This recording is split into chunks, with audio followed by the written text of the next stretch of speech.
പരിധിക്കുള്ളിൽ ഞങ്ങളുടെ ശബ്ദത്തെ കേട്ടുകൊണ്ടിരിക്കുന്ന എല്ലാ നല്ല ദേശനിവാസികൾക്കും ഞങ്ങളുടെ ക്രിസ്തീയ അഭിവാദ്യങ്ങൾ അറിയിച്ചുകൊള്ളുന്നു. സ്വാതന്ത്ര്യം തന്നെ അമൃതം, സ്വാതന്ത്ര്യം തന്നെ ജീവിതം, പാരതന്ത്ര്യം മാനികൾക്ക് മൃതിയേക്കാൾ ഭയാനകം. 1947 ആഗസ്റ്റ് 14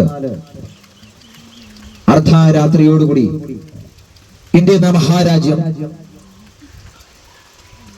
സ്വാതന്ത്ര്യം എന്ന ഒരു അനുഭവത്തിലേക്ക് ഉണർന്നെഴുന്നേൽക്കുന്ന ഒരു സമയമായിരുന്നു. എന്നാൽ ആ സ്വാതന്ത്ര്യം ഇന്ത്യ മഹാരാജ്യം നേടിയെടുത്തത് പണം കൊടുത്ത്, ആത്മാഭിമാനം വിറ്റോ, മറ്റ് കുറുക്കു വഴികളിലൂടെയോ മറ്റു പോംവഴികളിലൂടെയോ ഒക്കെ നേടിയെടുത്തതല്ല എന്ന് ഏതൊരു ഭാരതീയനും ഏതൊരു ഇന്ത്യൻ പൗരനും ആത്മാഭിമാനത്തോടെ പറയാൻ കഴിയുന്ന ഒരു കാര്യമാണത്. നമുക്കറിയാം, നമ്മുടെ രാഷ്ട്രപിതാവിനെ പോലുള്ള ഗാന്ധിജി, നെഹ്റു, ഭഗത് സിംഗ്, അബ്ദുൽ കലാം, ആസാദ്, ആനി ബെസന്റ്, അങ്ങനെ എണ്ണിയാലും പറഞ്ഞാലും തീരാത്ത വിധത്തിൽ നൂറുകണക്കിന് ആളുകൾ അവരുടെ പോരാട്ടത്തിൽ അവരുടെ നെഞ്ചും നെറ്റിയും കാണിച്ച് സധൈര്യം മുമ്പോട്ട് നടന്നു നീങ്ങി ആ പോരാട്ടത്തിലൂടെ നേടിയെടുത്തു തന്ന കൈപ്പിടിയിൽ ഒതുക്കിയ ഒരു വിജയം തന്നെയായിരുന്നു ഇന്നും ഇന്ത്യ രാജ്യത്തിന്റെ സ്വാതന്ത്ര്യം എന്ന് പറയാൻ കഴിയുന്നത്. എന്നാൽ പ്രസക്തമായ ഒരു ചോദ്യം ഇന്ത്യ സ്വാതന്ത്ര്യം നേടി എന്ന് പറയുമ്പോഴും വർഷങ്ങളായി നേരിട്ടുകൊണ്ടിരിക്കുന്ന ഒരു കാര്യമാണ്. ഒരു ചോദ്യം അവശേഷിക്കപ്പെടുകയാണ്. എന്താണത്? 140 പരം കോടി ജനം വരുന്ന, തിങ്ങിപ്പാർക്കുന്ന ഈ ഇന്ത്യ മഹാരാജ്യം, ആ രാജ്യത്തെ ആനുകാലികമായ ഓരോ സംഭവങ്ങളും നാം ഓരോ ദിവസവും എടുത്തു നോക്കുമ്പോൾ, പത്രമാധ്യമങ്ങൾ, ടെലിവിഷനിലൂടെ വരുന്നതായ ഓരോ വാർത്തകളും നാം എടുത്തു നോക്കുമ്പോൾ, ഓരോ സംഭവ വികാസങ്ങൾ നാം ഓരോന്നായി എടുത്തെടുത്തു നോക്കുമ്പോൾ, പ്രിയമുള്ളവരെ, യഥാർത്ഥത്തിൽ ഇന്ത്യ രാജ്യത്തിന് സ്വാതന്ത്ര്യം നേടിയെന്ന് പറയാൻ നമുക്ക് കഴിയുമോ എന്നുള്ളൊരു ചോദ്യം അവിടെ അവശേഷിക്കുകയാണ്. ഒരുപക്ഷെ ഇങ്ങനെയൊക്കെ കേൾക്കുമ്പോൾ നിങ്ങളുടെ ഹൃദയത്തിൽ ഒരു ചോദ്യം അവശേഷിക്കാം, ഒരു ചോദ്യം ഉടലെടുക്കാം, ചില ചിന്തകൾ നിങ്ങളുടെ ഹൃദയത്തിൽ കടന്നു വരാൻ സാധ്യതയേറെയാണ്. എന്താണത്? സ്നേഹിത, ചോദ്യം അവശേഷിക്കുകയാണ്. അതെന്താണെന്ന് അറിയാമോ? മതത്തിന്റെയും ജാതിയുടെയും പേരിൽ ആയിരക്കണക്കിന് ജനങ്ങൾ, വ്യക്തിത്വങ്ങൾ ഓരോ ദിവസവും നമ്മുടെ ഇന്ത്യ എന്ന മഹാരാജ്യത്ത് ആക്രമിക്കപ്പെടുകയും അവരുടെ ജീവിതത്തിൽ അനിഷ്ട സംഭവങ്ങൾ സംഭവിച്ചുകൊണ്ടിരിക്കുകയും ചെയ്യുന്ന നഗ്നമായ കാഴ്ചകൾ നമ്മുടെ കൺമുമ്പിൽ ഓരോ ദിവസവും അരങ്ങേറിക്കൊണ്ടിരിക്കുകയാണ്. അപ്പോൾ ആ ചോദ്യത്തിന് പ്രസക്തിയില്ലേ സുഹൃത്തെ? എവിടെയാണ് സ്വാതന്ത്ര്യം ലഭിക്കപ്പെട്ടത്? അവിടെ കൊണ്ടും തീരുന്നില്ല.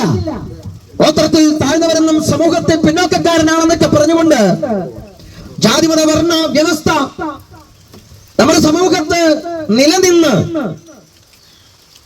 ലഭിക്കപ്പെടേണ്ട നീതിയെ പുറങ്കാലിനാൽ തൊഴിച്ചു മാറ്റപ്പെട്ട് സ്വന്തം ആത്മാഭിമാനം നഷ്ടപ്പെട്ട എത്രയോ യൗവന തലമുറകൾ, യുവതി യുവാക്കൾ അവരുടെ ജീവിതത്തെ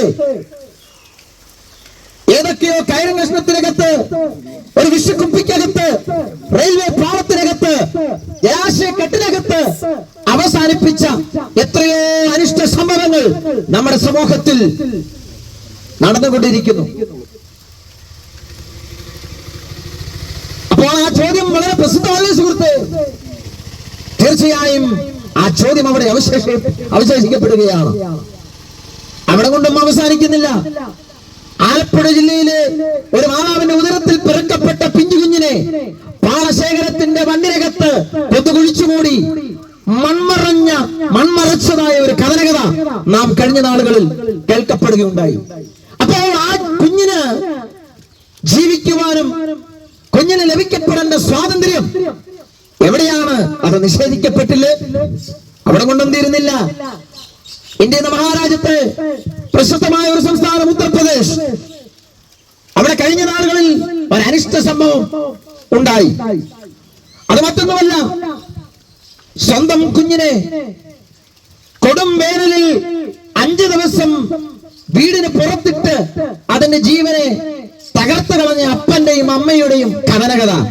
ആ കുഞ്ഞിന് എവിടെയാണ് സ്വാതന്ത്ര്യം ലഭിക്കപ്പെട്ടത്? തീരുന്നില്ലല്ലോ.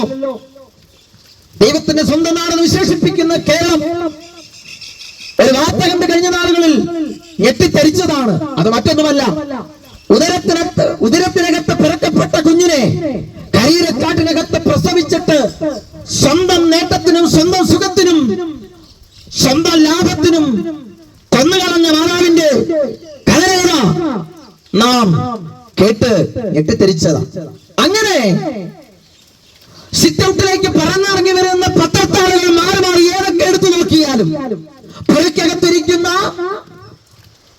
ഏതൊക്കെ വാർത്താ മാധ്യമങ്ങൾ മാറ്റി മാറ്റി നോക്കിയാലും, സ്നേഹിത, നല്ല വാർത്തകളും സന്തോഷകരമാകുന്നതായ അനുഭവങ്ങളൊക്കെ കണ്ടും കേട്ടുമൊക്കെ നാം അറിഞ്ഞ കാലം മറന്നുപോയി നിശ്ചലമാക്കപ്പെട്ട അനുഭവമല്ലേ?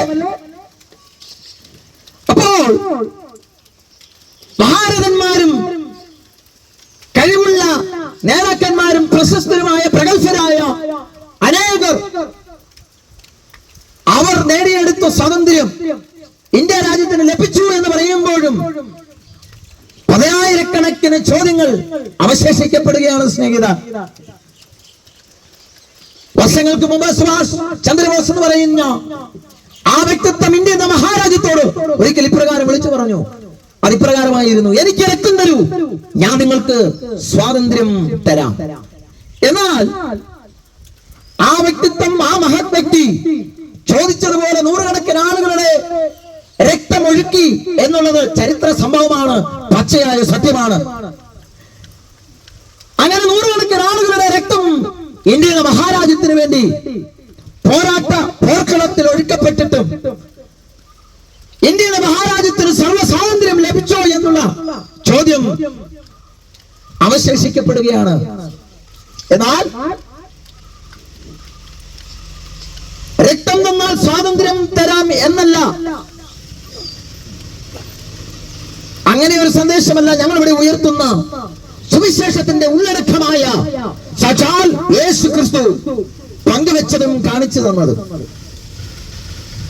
സകല മാനവരാശിയുടെയും പാപമോചനത്തിന് വേണ്ടി മനുഷ്യൻ കുടുങ്ങിക്കിടക്കുന്ന ശാപത്തിൽ നിന്ന്, മദ്യത്തിന്റെ, മയക്കുമരുന്നിന്റെ, ലഹരി പദാർത്ഥങ്ങളുടെ ആസക്തിയിൽ നിന്ന് ഒരു വിമോചനം, ഒരു സ്വാതന്ത്ര്യം നൽകിത്തരാൻ കഴിവുള്ള കരുത്തുള്ള രക്ഷകനായ യേശു ക്രിസ്തുവിനെ ഞങ്ങളിവിടെ അവതരിപ്പിക്കുമ്പോൾ, ഞങ്ങളിവിടെ ഉയർത്തി കാണിക്കുമ്പോൾ, സ്നേഹിത, ലോകോത്തര നേതാക്കന്മാർ എനിക്ക് രക്തം തരൂ, ഞാൻ നിങ്ങൾക്ക് സ്വാതന്ത്ര്യം നൽകി തരാമെന്ന് വിളംബരം ചെയ്യുമ്പോഴും ഞങ്ങളിവിടെ ഉയർത്തുന്ന യേശു ക്രിസ്തു തന്റെ അവസാനത്തുള്ള രക്തം കാൽവറിയുടെ കൊലക്കളത്തിൽ ഒഴുക്കിയത് നിങ്ങളുടെയും ഞങ്ങളുടെയും പ്രസംഗിക്കുന്ന എന്റെയും പാപവിമോചനത്തിന്, ജീവിതത്തിനകത്ത് വിടുതൽ നൽകി തരുവാൻ, സ്വാതന്ത്ര്യം നൽകി തരുവാനാണ് യേശു ക്രിസ്തു കാൽവറിയിൽ ആ രക്തം മുഴുവനുമായി ഉറ്റിത്തീർത്തത്. അതേ സ്നേഹിത, അതെന്തിനൊക്കെയാണെന്നറിയാമോ? താങ്കളുടെ പാപ ജീവിതത്തിന് വേണ്ടി, താങ്കളുടെ മദ്യത്തിന്റെ, മയക്കുമരുന്നിന്റെ ആസക്തിയിൽ പിടിവിട്ട് കിടക്കുന്ന അനുഭവത്തിൽ നിന്ന് പുറത്തു വരുവാൻ, കുടുംബത്തിനകത്ത് തളകെട്ടി നിൽക്കുന്ന അസമാധാനത്തിൽ നിന്ന് പുറത്തു വരുവാൻ, ഭർത്താവിന്റെ മദ്യപാനത്തിന്റെ അനുഭവത്തിൽ വേദന കൊണ്ട് വിളയുന്ന ഞങ്ങളുടെ ശബ്ദപരിധിക്കുള്ളിൽ ആരെങ്കിലും അങ്ങനെയൊക്കെ കേൾക്കുന്നുവെങ്കിൽ ഒരു കാര്യം ഞങ്ങൾ ഈ ശബ്ദ ശ്രവണിയിലൂടെ വിളംബരം ഈ ദേശത്തോട് ചെയ്യുകയാണ്. അനേക വഴികൾ താങ്കൾ പോയി സഞ്ചരിച്ചിട്ടും അനേക മാർഗങ്ങൾ താങ്കൾ നേടുവാൻ തേടി നടന്നിട്ടും എന്റെ പാപത്തിന്റെ മോചനത്തിന് വേണ്ടി എന്റെ കുടുംബത്തിൽ തങ്ങിക്കിടക്കുന്ന അസമാധാനത്തിൽ നിന്ന് ഒരു രക്ഷ കിട്ടുവാൻ താങ്കൾ പല മാർഗങ്ങളും വഴികളും തേടിയിട്ടും അതിനകത്തു നിന്ന് ഒന്നും ഒരു വിടുതൽ ലഭിക്കാതെ, ഒരു മോചനം ലഭിക്കാതെ, ഒരു സ്വാതന്ത്ര്യം ലഭിക്കാതെ ജീവിതം തകർന്നു കിടക്കുന്ന സ്നേഹിത വ്യക്തിയാണ് താങ്കൾ. ഞങ്ങൾ പരിചയപ്പെടുത്തി താങ്കളുടെ ജീവിതത്തിലേക്ക് നൽകി തരുന്നു. ഞങ്ങളെ വിടുവിച്ച, ഞങ്ങളുടെ ജീവിതത്തിൽ മാറ്റം വരുത്തിയ, ഞങ്ങളുടെ ജീവിതത്തെ സ്വതന്ത്രമാക്കി തന്ന ആ യേശു ക്രിസ്തുവിനെ താങ്കളുടെ ജീവിതത്തിലേക്ക് ഞങ്ങൾ ഇത് പരിചയപ്പെടുത്തി തരികയാണ്. അതുകൊണ്ടാണ് സ്നേഹിത 2025 വർഷങ്ങൾക്ക് മുമ്പ് പാലസ്തീന്റെ മച്ചമണ്ണിൽ ഒരുവൻ രക്തം ചോദിച്ചില്ല, പകരം രക്തമൊഴുക്കി. എന്തിനാണെന്നറിയാമോ? സംഘടനയെന്നും പ്രസ്ഥാനമെന്നും നോക്കാതെ, കുടുംബ മഹിമ ഉന്നതമായി നിൽക്കുന്നെന്നും നോക്കാതെ, ഉയർന്നവനെന്ന് നോക്കാതെ, ഉന്നതനെന്ന് നോക്കാതെ, പ്രഗത്ഭനെന്നും ശക്തനെന്നും നോക്കാതെ, മുഖപക്ഷം നോക്കാതെ, ലോകത്തിലെ സകല മാനവരാശിയുടെയും സകല മനുഷ്യന്റെയും പാപത്തിന്റെ മോചനത്തിനു വേണ്ടി, പാപത്തിന്റെ അടിമത്തത്തിൽ ജീവിക്കുന്ന മനുഷ്യന്റെ സ്വാതന്ത്ര്യത്തിനു വേണ്ടി ആ യേശു ക്രിസ്തു മരണപ്പെട്ടു. ആ മരണപ്പെട്ടത് സ്നേഹിത താങ്കൾ പഠിച്ചിരിക്കുന്നത് പോലെ, താങ്കളെ ആരൊക്കെയോ എന്തൊക്കെയോ പഠിപ്പിച്ചു വച്ചിരിക്കുന്നത് പോലെ, താങ്കൾ മനസ്സിലാക്കിയതുപോലെ അത് ക്രിസ്ത്യാനികൾക്ക് വേണ്ടി മാത്രമല്ല, ഏതെങ്കിലും ഒരു വിഭാഗക്കാർക്ക് വേണ്ടി മാത്രമല്ല, താങ്കളുടെ കണ്ണിൽ പ്രത്യേകതരമാകുന്ന ഏതെങ്കിലും ഒരു പ്രത്യേക സമൂഹത്തിന് വേണ്ടി മാത്രമല്ല സ്നേഹിത, മാനവകുലത്തിന് മുഴുവനും സ്വാതന്ത്ര്യവും മോചനവും വിടുതലും നൽകി തരുവാൻ സകല മനുഷ്യരെ സ്നേഹിച്ച് യേശു ക്രിസ്തു സ്വാതന്ത്ര്യം കൊടുത്തു. അതുകൊണ്ടാണ് സ്നേഹിത വിശുദ്ധ ബൈബിൾ ഇപ്രകാരം വിളിച്ചു പറയുന്നത്, സ്വാതന്ത്ര്യത്തിനായിട്ട് ക്രിസ്തു നമ്മെ സ്വതന്ത്രരാക്കി. അപ്പോൾ ഈ ക്രിസ്തുവിന് മാത്രമേ മനുഷ്യന്റെ ജീവിതത്തിൽ ശാശ്വതമായ ഒരു വിടുതലും, ശാശ്വതമായ ഒരു വിമോചനം, ശാശ്വതമായ ഒരു പരിഹാരം, ശാശ്വതമായ ഒരു സ്വാതന്ത്ര്യം നൽകിത്തരാൻ കഴിയത്തുള്ളൂ. എന്താണ് ഇങ്ങനെ തന്റെ അടുത്തോടെ വിളിച്ചു പറയുന്നത് അറിയാമോ? ഒരു കാലത്ത് അപ്പനും അമ്മയ്ക്കും തീരെ തലവേദനയായിരുന്ന മക്കളായി ജീവിച്ചിരുന്ന പല വ്യക്തിത്വങ്ങൾ ഞങ്ങളുടെ ഈ കൂട്ടത്തിലുണ്ട്. സമൂഹത്തിന് നന്മയ്ക്ക് പകരം തിന്മ ചെയ്തിരുന്ന പല വ്യക്തിത്വങ്ങൾ ഞങ്ങളുടെ ഈ കൂട്ടത്തിലുണ്ടെന്നേ. സ്വന്തം സഹോദരങ്ങൾക്ക് അവൻ ഞങ്ങളുടെ സഹോദരനാണെന്ന് പറയാൻ തന്റെ ഇടമില്ലാത്ത വിധത്തിൽ ജീവിതത്തെ തകർത്തെറിഞ്ഞ പല വ്യക്തിത്വങ്ങളായിരുന്നു ഞങ്ങൾ. എന്നാൽ ഞങ്ങളെ നല്ല മക്കളാക്കി മാറ്റിയത്, ഞങ്ങളെ നല്ല സഹോദരങ്ങളാക്കി മാറ്റിയത്, സമൂഹത്തിൽ തിന്മയ്ക്ക് പകരം നന്മ ചെയ്യാൻ പഠിപ്പിച്ചതും മറ്റുള്ളവരെ ശ്രേഷ്ഠനെന്ന് പഠിപ്പിച്ചത് സ്നേഹിത, ഞങ്ങൾ ഒരു കാലത്ത് ആത്മാഭിമാനത്തോടെ നെഞ്ചുവിരിച്ച് ഞങ്ങൾ ഉയർത്തിക്കാണിച്ച ഞങ്ങളുടെ പാരമ്പര്യമല്ല ഞങ്ങളെ മാറ്റിയത്, ഞങ്ങളുടെ ജീവിതത്തെ മാറ്റിമറിച്ചത്. ഞങ്ങൾ ഒരു കാലത്ത് മുറ്റുചുരുട്ടി ഇൻക്ലാബ് വിളിച്ചുകൊണ്ട് നടന്ന രാഷ്ട്രീയ പാർട്ടികളല്ല ഞങ്ങളെ മാറ്റിമറിച്ചത്. ഞങ്ങൾ നേടിയെടുത്ത ബിരുദമല്ല ഞങ്ങളിൽ രൂപാന്തരമുണ്ടാക്കിയത്, ഞങ്ങളിൽ മാറ്റമുണ്ടാക്കിയത്, രൂപാന്തരമുണ്ടാക്കിയത്. ഞങ്ങൾ ലോകപരമായിട്ട് നേടിയതും അറിഞ്ഞതുമായ യാതൊരുവിധ കാര്യവുമല്ല സ്നേഹിത. പകരം എന്താണെന്ന് അറിയാമോ? ഒരു കാലത്തെ നാൽക്കവലകളിൽ, തെരുവേദികളിൽ പലരും സുവിശേഷത്തെ പ്രഖ്യാപിച്ചപ്പോൾ ഒരു സമയം ഞങ്ങൾ അതിന്റെ സത്യത്തെ തിരിച്ചറിയുവാൻ, അതിന്റെ സത്യത്തെ മനസ്സിലാക്കുവാൻ ഒരു നിമിഷം ഞങ്ങൾ ഹൃദയത്തെ വിട്ടുകൊടുത്തു. ആ സ്വാതന്ത്ര്യമാണ് ഞങ്ങളുടെ ജീവിതത്തെ മാറ്റിമറിച്ചത്. കാരണം സുവിശേഷം എന്ന് പറയുന്നത് സ്വാതന്ത്ര്യം നൽകി തരുന്നതാണ്. സുവിശേഷം എന്ന് പറയുന്നത് മോചനം നൽകി തരുന്നതാണ്. സുവിശേഷം എന്ന് പറയുന്നത് രക്ഷയുടെ സന്ദേശമാണ്. ഇന്ന് വരെ സുവിശേഷം കേട്ടത് കൊണ്ടോ, ഇന്ന് വരെ സുവിശേഷം അറിഞ്ഞത് കൊണ്ടോ ഒരുവനും ആത്മഹത്യ ചെയ്തിട്ടില്ല സഹോദര. അങ്ങനെയുള്ള ഒരു അനിഷ്ട സംഭവവും ഇതുവരെ ഒരു വാർത്താ ചാനലുകളിൽ, ലോകത്തിന്റെ ചരിത്രത്തിന്റെ ഏടുകളിൽ രേഖപ്പെടുത്തിയിട്ടില്ലെന്ന്. ഒരുത്തനും സുവിശേഷം അറിഞ്ഞത് കൊണ്ടോ, ആ ദേശത്ത് സുവിശേഷ ഘോഷണം കേട്ടത് കൊണ്ടോ കയറും കഷ്ണത്തിനകത്ത് ജീവിതം അവസാനിപ്പിച്ച ഒരു ചരിത്ര സംഭവങ്ങളും ഉണ്ടായിട്ടില്ല. പറയുന്നത് മനുഷ്യനെ മോചിപ്പിക്കുന്നതാണ്. സുവിശേഷ സന്ദേശം എന്ന് പറയുന്നത് മനുഷ്യനെ വീണ്ടെടുക്കുന്നതാണ്. സുവിശേഷം എന്ന് പറയുന്നത് രക്ഷയുടെ സന്ദേശമാണ്. സ്നേഹിത, താങ്കൾ ഇതൊക്കെ കേൾക്കുമ്പോൾ ഈ 21-ാം നൂറ്റാണ്ടിൽ ഒരുപക്ഷെ പുച്ഛമായിരിക്കും താങ്കളുടെ ഹൃദയത്തിൽ.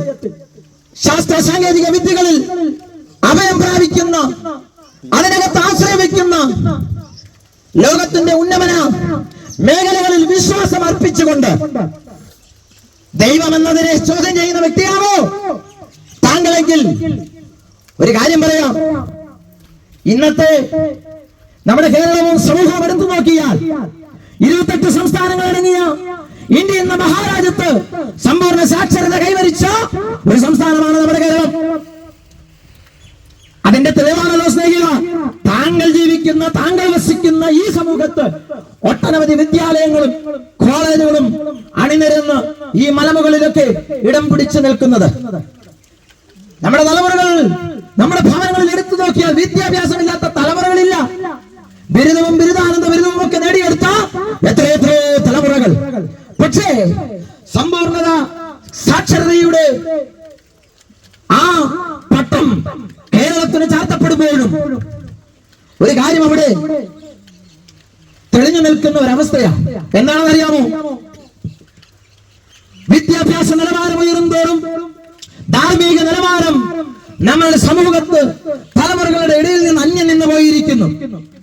അറിവ് പകർന്നു കൊടുക്കുന്ന, പഠിപ്പിക്കുന്ന അധ്യാപകൻ ശരീരം കൊണ്ടും മാനസികമായും പെൺകുഞ്ഞുങ്ങളെ പീഡിപ്പിച്ച് കൊണ്ടുവരുന്ന കാലഘട്ടത്തല്ലേ നമ്മൾ ജീവിക്കുന്നത്?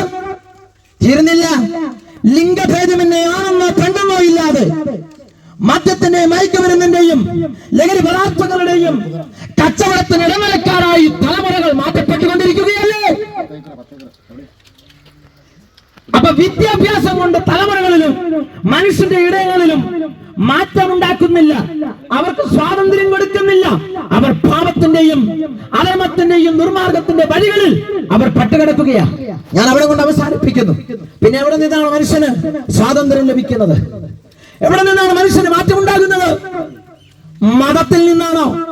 അല്ല സ്നേഹിത, മതം എന്ന് പറയുന്നത് അതിന്റെ അർത്ഥം അഭിപ്രായമെന്നാണ്. മനുഷ്യന്റെ അഭിപ്രായം രേഖപ്പെടുത്താം. ഈ ഭൂമിയിൽ നിലനിൽക്കുമ്പോൾ അവന്റേതായ അഭിപ്രായം രേഖപ്പെടുത്തി സ്വന്തം നിലനിൽപ്പിന് വേണ്ടി മനുഷ്യൻ കണ്ടെത്തിയ ഒരു പോംവഴിയാണ് സ്നേഹിത മതം എന്ന് പറയുന്നത്. മതം മനുഷ്യനെ മോചിപ്പിക്കുന്നില്ല. മതം മനുഷ്യനെ അടിമത്തത്തിൽ നിന്ന് സ്വതന്ത്രനാക്കുന്നില്ല. താങ്കളുടെ മതമേലാളന്മാരെ താങ്കളൊന്ന് വീക്ഷിച്ചു നോക്കിക്കേ. സകല മതമേലാളന്മാർക്കും ഇന്നും മദ്യത്തിന്റെ കച്ചവടവും മദ്യസ്ഥാപനങ്ങളും അവർ പണിതുകൊണ്ടിരിക്കുകയല്ലേ? മതങ്ങൾക്ക് മദ്യം ഒഴിവാക്കാൻ കഴിയത്തില്ല. മതങ്ങൾക്ക് ലഹരി ഒഴിവാക്കാൻ കഴിയത്തില്ല. യേശു പറഞ്ഞാൽ സ്നേഹിത, താങ്കൾക്കും താങ്കളുടെ സ്നേഹിതനും മദ്യം വേണ്ടേ? റംസാൻ വന്ന് പറഞ്ഞാൽ താങ്കൾക്കും താങ്കളുടെ സ്നേഹിതനും താങ്കൾ ജീവിക്കുന്ന ഈ സമൂഹത്തിന് മദ്യം വേണ്ടേ?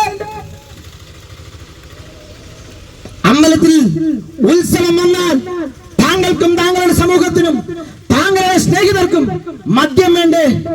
വേണം. മദ്യം ഒഴിവാക്കാൻ മനുഷ്യന് സാധ്യമല്ല. അപ്പോൾ മതത്തിന് മദ്യത്തെ ഒഴിവാക്കുവാൻ, അതിന്റെ കുത്തൊഴുക്കിനെ തടയിടുവാൻ സാധ്യമല്ല സ്നേഹിത. കാലഘട്ടം വിളിച്ചറിയിക്കുന്നു. മതം പരാജയമാണ്, വിദ്യാഭ്യാസം പരാജയമാണ്. പിന്നെ എവിടെ നിന്നാ മാറ്റമുണ്ടാകുന്നത്? രാഷ്ട്രീയ പാർട്ടികളിൽ നിന്നാണോ? അല്ല സ്നേഹിത, താങ്കൾ മുഷ്ടി ചുരുട്ടി വിളിക്കുന്ന, ആത്മാഭിമാനത്തോടെ ഇംഗ്ലാബ് വിളിക്കുന്ന രാഷ്ട്രീയ പാർട്ടിയെ നോക്കിക്കോളൂ. മാറി മാറി വരുന്ന രാഷ്ട്രീയ സംഘടനകളെ താങ്കൾ എടുത്തു നോക്കിക്കോളൂ. കഴിഞ്ഞ നാളുകളിൽ വാർത്തക്കകത്ത് നാം കണ്ടതാണ് എക്സൈസ് വകുപ്പ് പരാജയമാണെന്നുള്ള വാർത്ത. അതിനെതിരെ ശക്തമായി പ്രതിഷേധിച്ച പ്രതിപക്ഷത്തെ നാം നിയമസഭയ്ക്കകത്ത് കണ്ടതാണ്. അവിടെ കൊണ്ട് ഞാൻ അവസാനിപ്പിക്കുകയാണ്. ഏതെല്ലാം രാഷ്ട്രീയ പാർട്ടികൾ വന്നാലും, ഏതെല്ലാം മതങ്ങൾ വന്നാലും, ഏതെല്ലാം വിദ്യാഭ്യാസ സംഘടനകളും നേതൃത്വങ്ങളും മാറി മാറി വന്നെന്ന് പറഞ്ഞാലും മനുഷ്യന് സ്വാതന്ത്ര്യം തരുവാൻ, മനുഷ്യനെ മോചിപ്പിക്കുവാൻ, മനുഷ്യന് വിടുതൽ നൽകി തരുവാൻ അത് കഴിയത്തില്ല സ്നേഹിത. അവിടെയാണ് ഞങ്ങൾ ആത്മാഭിമാനത്തോടെ നെഞ്ചുവിരിച്ചുകൂടെ ഉയർത്തി കാണിക്കുന്ന സുവിശേഷത്തിന്റെ പ്രസിദ്ധിയും സുവിശേഷത്തിന്റെ ആധികാരികതയും കരുതുകയും എന്ന് പറയുന്നത് ഈ പറയുന്നത് ഒരു അമ്മച്ചിക്കഥയല്ല, എവിടെയെങ്കിലും വായിച്ചറിഞ്ഞ കെട്ടുകഥയല്ല. ഞങ്ങളെ മോചിപ്പിച്ച, ഞങ്ങളുടെ ജീവിതത്തിൽ വിടുതൽ തന്ന, ഞങ്ങളെ മാറ്റിയ സുവിശേഷം. സ്നേഹിത, ഈ കാലാവസ്ഥയെ വകവയ്ക്കാതെ ഈ ദേശത്തോട് പങ്കുവയ്ക്കാൻ ഞങ്ങൾ കടന്നു വന്നത് വേറെ പണിയില്ലാഞ്ഞിട്ടല്ല.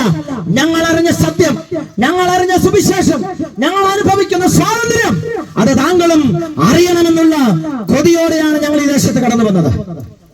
ഇന്ത്യ എന്ന മഹാരാജ്യത്ത് പ്രിയമുള്ളവരെ, അവനവന് സ്വാതന്ത്ര്യമുണ്ട്. എന്താണെന്നറിയാമോ? ഈ പറയപ്പെടുന്ന നിങ്ങളുടെ കാതുകളിൽ കേൾക്കപ്പെടുന്ന സന്ദേശം, അതിനെ വേണമെങ്കിൽ തിരസ്കരിക്കാം, വേണമെങ്കിൽ അതിനെ അംഗീകരിക്കാം, പുച്ഛത്തോടെ നോക്കിക്കാണാം. പക്ഷേ ഞങ്ങൾ ഈ ദേശത്തോട് അറിയിക്കുന്ന സുവിശേഷത്തിനകത്തൊരു സത്യമുണ്ട്, ഇതിനകത്തൊരു യാഥാർത്ഥ്യമുണ്ട്. സ്നേഹിത, ഞങ്ങളുടെ സന്ദേശയാത്ര ഇവിടെ അവസാനിപ്പിക്കും. ഞങ്ങളുടെ സന്ദേശം ഇവിടെ ചുരുക്കുകയാണ്. പാപത്തിന്റെ പടുകുഴിയിൽ ആരെങ്കിലും, ഈ ദേശത്ത് കുടുങ്ങിക്കിടക്കുന്ന ആരെങ്കിലും ഞങ്ങളുടെ ശബ്ദപരിധിക്കുള്ളിൽ കേൾക്കുന്നുണ്ടെങ്കിൽ, പാപത്തിന്റെ വിഴുപ്പ് പാണ്ഡം ചുമന്ന് മദ്യത്തിന്റെ മയക്കുമരുന്നിന്റെ ആസക്തിയിൽ കുടുങ്ങിക്കിടന്ന് ജീവിതം തകർന്നുപോയി, എന്നെ വിടിവിപ്പാൻ ആരുമില്ല എന്ന് പറഞ്ഞുകൊണ്ട് കേഴുന്ന ആരെങ്കിലും ഞങ്ങളുടെ ഈ ശബ്ദപരിധിക്കുള്ളിൽ ഞങ്ങളെ കേൾക്കുന്നുണ്ടെങ്കിൽ, ഞാൻ എവിടെ പോയാൽ എനിക്കൊരു സ്വാതന്ത്ര്യം കിട്ടും, ഞാൻ എവിടെ പോയാൽ ഒരു മോചനം എനിക്ക് ലഭിക്കുമെന്ന് പറഞ്ഞുകൊണ്ട് ആരെങ്കിലും കേഴുന്നുണ്ടെങ്കിൽ, മാന്യമിത്രമേ, നിങ്ങളുടെ വീടുകളിൽ വന്ന വാർത്തയ്ക്കകത്ത് കഴിഞ്ഞ നാളുകളിൽ കേട്ടതാ, സ്വന്തം തലമുറയുടെ വിടുതലിന്, സ്വന്തം കുടുംബത്തിന്റെ ഉന്നമനത്തിന്, സ്വന്തം കുടുംബത്തിന്റെ ഉയർച്ചയ്ക്ക് വേണ്ടി നരഹത്യ ബലി ചെയ്യുന്ന ഒരു സമൂഹത്താണ് നാം ജീവിക്കുന്നത്. സ്വന്തം രക്തമൊഴുക്കിയാൽ പുണ്യം കിട്ടുമെന്നുള്ള തെറ്റിദ്ധാരണയാൽ ജീവിതം തകർക്കുന്ന എത്രയോ വിദ്യാഭ്യാസ ഉന്നത നിലവാരത്തിൽ ജീവിതം നയിച്ച വ്യക്തിത്വങ്ങൾ നശിപ്പിച്ചു കളഞ്ഞവരുടെ ജീവിതം. അതുകൊണ്ട് ഞങ്ങൾ ഇവിടെ വിളംബരം ചെയ്യുന്ന സുവിശേഷത്തിനകത്ത് നരഹത്യ ബലിയുടെ ആവശ്യമില്ല. താങ്കൾ വേർപ്പൊഴുക്കി താങ്കളുടെ കൃഷിയിടത്തിൽ ജോലി ചെയ്തുണ്ടാക്കിയ താങ്കളുടെ സമ്പാദ്യം വേണ്ട, താങ്കളുടെ മക്കൾ പഠിച്ച് കഷ്ടപ്പെട്ട് മക്കൾക്ക് കിട്ടിയ ശമ്പളത്തിന്റെ ഒരു വിഹിതം വേണ്ട. ഞങ്ങൾ അറിയിക്കുന്ന സുവിശേഷത്തിലൂടെ, ഞങ്ങൾ വിളംബരം ചെയ്യുന്ന സന്ദേശത്തിനകത്ത് ഞങ്ങൾ പറയുന്ന സ്വാതന്ത്ര്യം അത് സൗജന്യമാണ്, പാപമോചന സൗജന്യമാണ്. അതിന് വേറൊന്നും ചെയ്യേണ്ട സ്നേഹിത, മൈലുകൾ താണ്ടി യാത്ര ചെയ്യേണ്ട, കർമ്മങ്ങൾ വേണ്ട, ആചാരങ്ങൾ വേണ്ട, അനുഷ്ഠാനങ്ങൾ വേണ്ട, ശാരീരിക രംഗങ്ങളില്ലാതെ വിശ്വസിക്കാൻ ഒരു ഹൃദയമുണ്ടോ? വാഗൊണ്ട് ഏറ്റു പറയാൻ ഒരു മനസ്സുണ്ടോ താങ്കൾക്ക്? ആ യേശു ക്രിസ്തു താങ്കളുടെ ജീവിതത്തിൽ സ്വാതന്ത്ര്യം നൽകി തരുവാൻ കടന്നു വരും. പ്രിയമുള്ളവരെ, മുമ്പ് പറഞ്ഞതുപോലെ ഇതെവിടെയെങ്കിലും കേട്ട കഥയല്ല കേട്ടോ. വിശ്വസിച്ചപ്പോൾ യേശുവേ ഞാൻ പാപിയാണ്, എന്റെ ജീവിതത്തിൽ പല വഴികളും മാർഗങ്ങളും കർമ്മങ്ങളും അനുഷ്ഠാനങ്ങളും പല കാര്യങ്ങളും ഞാൻ ചെയ്തിട്ടും എന്റെ ജീവിതത്തിൽ ഒരു മോചനം നൽകി തരുവാൻ ഈ ഉലകത്തിലെ ഒരു സംവിധാനങ്ങൾക്കും കഴിഞ്ഞില്ല. പക്ഷേ അങ്ങന്റെ പാപത്തിന്റെ മോചനത്തിന് വേണ്ടിയാണ്, എനിക്കൊരു സ്വാതന്ത്ര്യം നൽകി തരാനാണ് ഈ ലോകത്തിൽ മനുഷ്യാവതാരമെടുത്ത് ഈ ലോകത്തിൽ താണവന്നതെന്ന് ഞാൻ വിശ്വസിക്കുന്നു എന്ന് പറഞ്ഞപ്പോൾ സ്നേഹിത, എന്റെ ചിന്താഗതികൾ മാറി, ഞങ്ങളുടെ മനോഭാവങ്ങൾ മാറി. ഞങ്ങൾ പഠിച്ചു വെച്ചതും ഞങ്ങൾ കെട്ടിപ്പണതുമായ പല കാര്യങ്ങൾ ചീട്ടുകൊട്ടാരം പോലെ തകർന്നടിഞ്ഞു. എന്നിട്ട് ഞങ്ങൾക്ക് ശാശ്വതമായ വിടുതൽ നൽകി, ശാശ്വതമായ പരിഹാരം നൽകി തന്നു, ശാശ്വതമായ വിമോചനം. അതെ കേട്ടോ, യേശുക്രിസ്തു രക്ഷയുടെ മാർഗമാണ്. യേശുക്രിസ്തു വിമോചനം നൽകി തരാനാണ്, സ്വാതന്ത്ര്യം നൽകി തരാനാണ് ഈ ലോകത്തിൽ താണു വന്നത്. അത് സംഘടന സ്ഥാപിക്കാനല്ല, ഒരു മതം സ്ഥാപിക്കാനല്ല കടന്നു വന്നത്. സകല മനുഷ്യരുടെയും പാപത്തിന്റെ വിമോചനത്തിന് വേണ്ടി, സകല മനുഷ്യർക്കും സ്വാതന്ത്ര്യം കൊടുക്കുവാൻ ആ സ്വർഗത്തിലെ ദൈവം ആഗ്രഹിച്ചു. അതുകൊണ്ടാണ് വിശുദ്ധ ബൈബിളിൽ വ്യക്തമായി പറയുന്നത്, അവൻ മനുഷ്യപ്രകാരമെടുത്ത് മനുഷ്യനായി വിളങ്ങി ദാസരൂപമെടുത്ത് ഈ ഭൂമിയിൽ ഈ ലോകത്തിൽ താണവന്നു. അതേ സ്നേഹിത, വിശ്വസിക്കാൻ മനസ്സുണ്ട്. താങ്കൾ പണിയെടുക്കുന്ന പറമ്പാകട്ടെ, താങ്കൾ കിടക്കുന്ന കട്ടിലാകട്ടെ, താങ്കൾ വിശ്രമിക്കുന്ന കസേരയാകട്ടെ, താങ്കളുടെ പരിക്കകമാകട്ടെ, എവിടെയുമായിക്കൊള്ളട്ടെ, സ്ഥലം വിഷയമല്ല സ്നേഹിത. വിശ്വസിക്കാൻ ഹൃദയമുണ്ടെങ്കിൽ, ഏറ്റുപറയാൻ ഒരു അകലമുണ്ടെങ്കിൽ, താങ്കളുടെ ജീവിതത്തെ സ്വാതന്ത്ര്യം തന്ന് വിമോചനം തന്ന് രക്ഷിക്കുവാൻ കരുത്തുള്ള രക്ഷകനാണ് യേശു ക്രിസ്തു. ഞങ്ങളിവിടെ സന്ദേശം അവസാനിപ്പിക്കും. ഞങ്ങൾ ഈ ദേശത്തിന് വേണ്ടി ഒരു വാക്ക് പ്രാർത്ഥിക്കുവാൻ ആഗ്രഹിക്കുന്നു.